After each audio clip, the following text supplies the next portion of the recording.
that's all well, fine, and good. I believe you, but I believe you because I know you. Give me some data.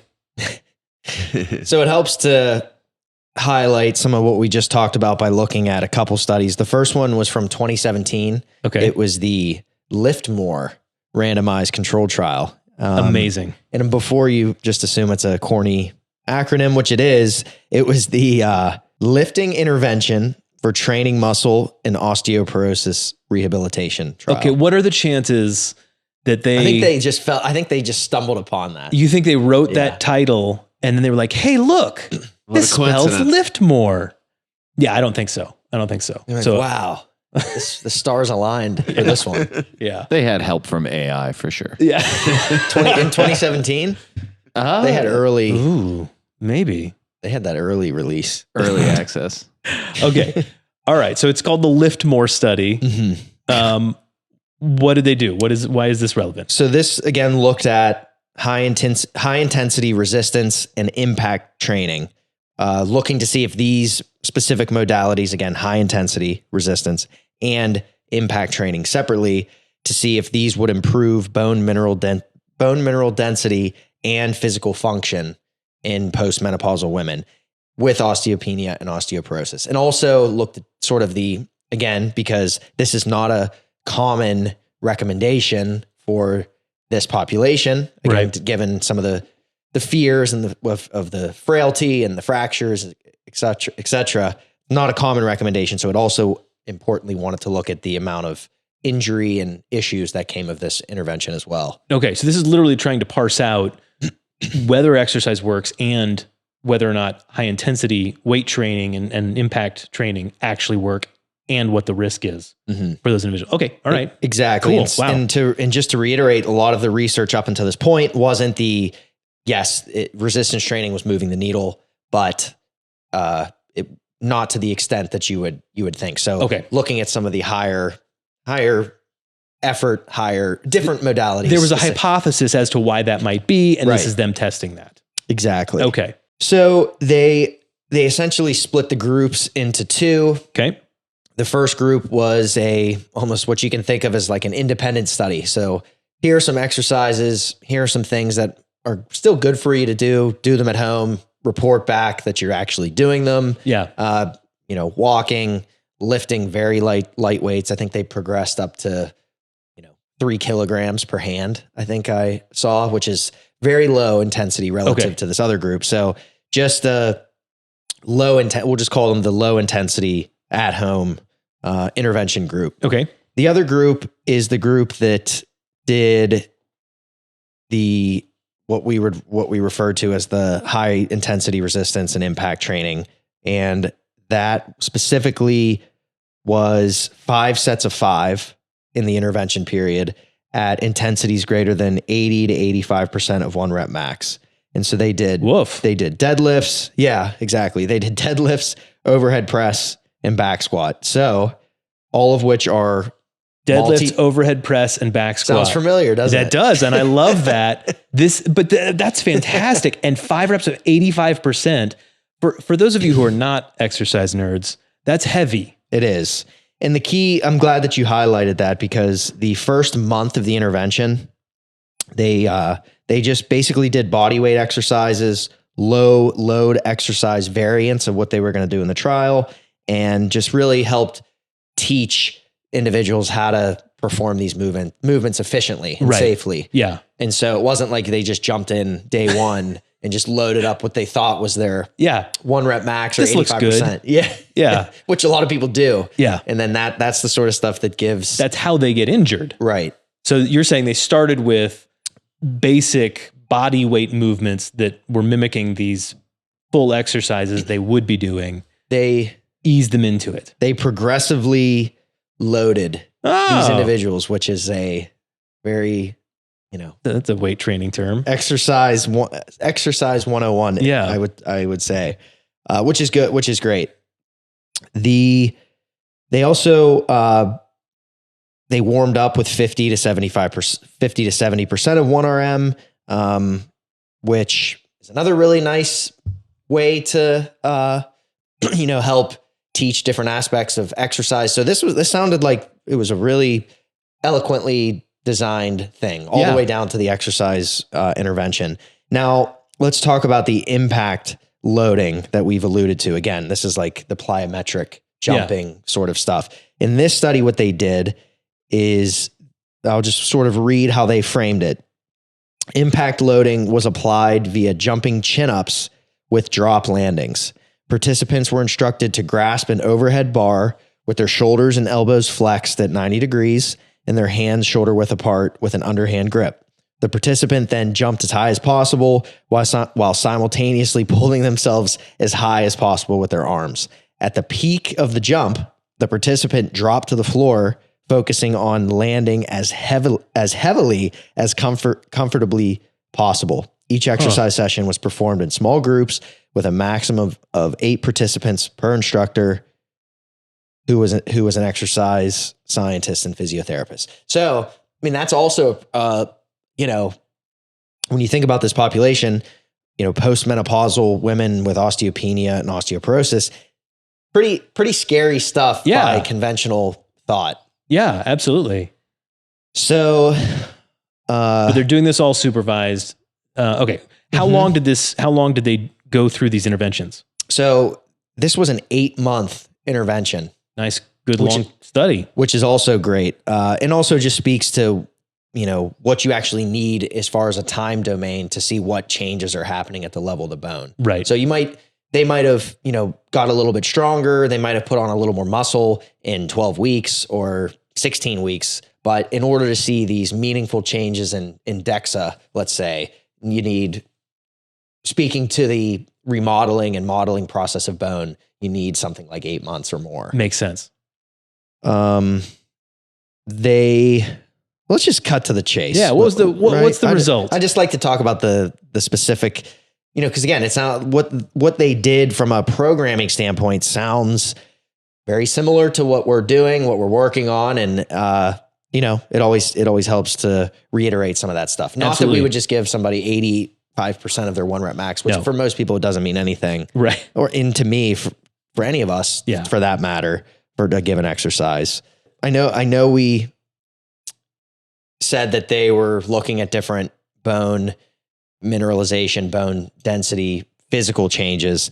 They were also looking at physical function or performance metrics. Okay. And so these are things like a functional reach, a timed up and go, a 5 times sit to stand. And then also they looked at back and leg strength by certain force. It's like a dynamometer, it's called.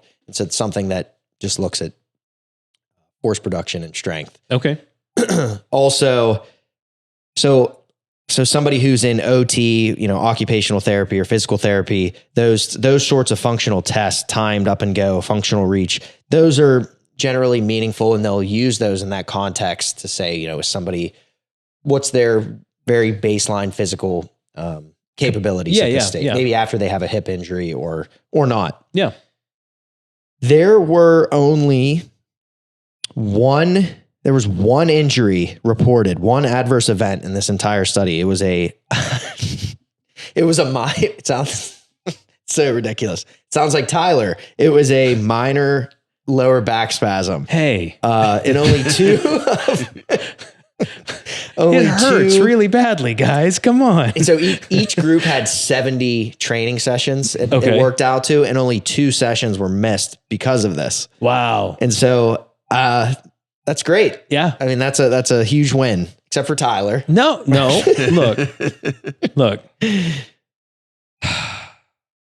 Back to the people with osteoporosis. What was the result? Mm-hmm. They didn't have a bunch of injuries, so that's fantastic. Mm-hmm. So the high intensity resistance and impact training group, the effects were obviously superior to the other group, we'll call it. And they looked at lumbar spine measurements. Mm-hmm. They looked at the femoral neck changes. Mm-hmm. They looked at the cortical thickness, the femoral neck cortical thickness. So a more in-depth view of the femoral neck and what's, looking basically inside the bone, so to speak. And all of those measures were improved significantly, in addition to there being an improvement in the leg strength, the back strength, and also those functional performance tests that we saw. And instead of reading you all those little stats, just know that there was, in general, for most of those categories, there was a meaningful bump. And there was even, they looked at all types of different measurements. And in the high intensity group, the participants actually got a little bit taller. Wow. But it was such a small, it's such a small amount. Yeah. It was still statistically significant. Right. But a lot of people are probably like, what the heck? Like, what is this exercise makes you taller? But the thought was that, well, for a lot of times, there are physical characteristics often associated with somebody with more advanced osteoporosis. Let's say there's a certain rounding of the spine that's often very classic in the presentation. And I'm not saying that that's what was present here. Sure. But then when you put somebody in a training intervention like this, it probably wasn't the change in the bone density that added height. Right. It was probably something that they actually mentioned in the paper, that they worked on their back extensors. Posturally. So there was a strength component gain that they weren't expecting, that people got like a little teeny tiny bit taller. That's super cool though. So high intensity training to add height. That's it. You said this was superior. You said this is effective. Are we talking about like functionally reversing osteoporosis? So that's a good question. There's no technical way to, there's no technical way to reverse it, so to speak. Okay. But it is just a matter of, moving the needle with respect to those markers. Those markers, exactly. So I don't believe that it kicked people out of osteoporosis, but what they were currently doing was not changing their bone mineral composition at this stage. Okay. That's cool. So so what are the takeaways? It's not that we just,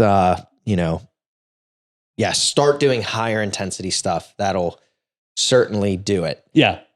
There's a thoughtful way to go about incorporating modalities like this. Mm-hmm. But in general, moving many different ways, a little bit of jumping, a little bit of climbing, a little bit of punching, whatever it is, a little bit of time where you're lifting heavier weights. All of those things matter, and they especially matter in the context of bone health. And so hard to give a practical takeaway for somebody who maybe isn't exercising a ton, or they don't have a lot of comfortability with whatever. But all of these principles apply to if you have access to machines, or you have lighter, dumbbells, or you have kettlebells, right, or whatever. It's just the idea that doing something a little heavier, and then also something with a little more impact, has the potential to drive structural adaptations that are different than what just lower intensity exercise can do. And so it's not, and there are a handful of studies that are kind of pointing in a similar direction. Right. And we've talked about the benefits of low impact cardiovascular exercise before. This is not in any way attempting to say, hey, don't bother jogging because that's not good for you. That's not what we're saying. We're talking about specifically osteoporosis, osteopenia, helping improve bone density. Mm-hmm. The thing that was most effective was lifting heavy and impact. What was the term for it? Impact training. Mm-hmm. Yeah. So everything is beneficial, but in this particular area, this is more effective. Exactly. And and I know we sort of in jest mentioned the injury or the adverse event that occurred, but I think that even though there was only 110 people total that they looked at, you can, when thoughtfully done, I'm not saying you need perfect technique or perfect this, whatever. I'm saying that when thoughtfully constructed, you can participate in what seems like riskier types of exercise without feeling afraid of fractures or it contradicting what your doctor said. This is just I think this is if anything, a very positive mental note for people to make. I heard somebody just say it the other day that we think of going to the gym as risky, but we think nothing of going downhill snow skiing, you know, which if you have an accident there, that can be catastrophic. If you have an accident in the gym, you're in pain for a couple of days and you'll be okay. Yeah. I mean, for example, that running, there were some statistics that came out in October of 2023, just quickly referencing here that running results in 0.70 injuries per 100,000 participants per year. Okay. 1.25 injuries for those that are golfing.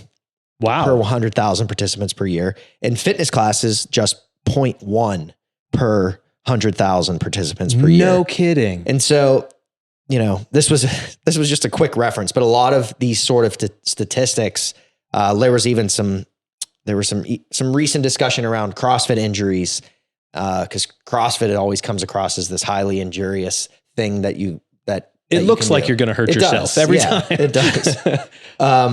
But not to lose sight of the point here.